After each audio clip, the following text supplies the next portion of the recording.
নতুন মৌসুমের আগমনে উষ্ণ হয়ে উঠেছে ইউরোপের ফুটবল অঙ্গন। শীর্ষ ৫ লিগের ৩টিরই নতুন মৌসুম শুরু হয়েছে গতকাল শুক্রবার।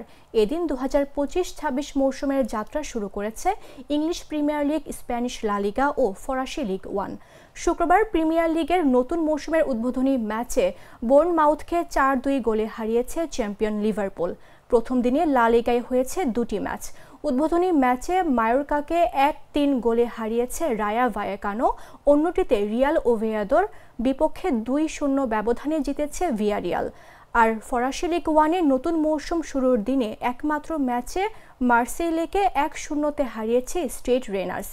উদ্বোধনী দিনে লা লিগায় বড় কোনো ম্যাচ না থাকলেও দ্বিতীয় দিনেই মাঠে নামছে জায়ান্ট ক্লাব বার্সেলোনা। আজ শনিবার মায়োর্কার বিপক্ষে অ্যাওয়ে ম্যাচ দিয়ে নতুন মৌসুম শুরু করবে লা লিগার বর্তমান চ্যাম্পিয়নরা।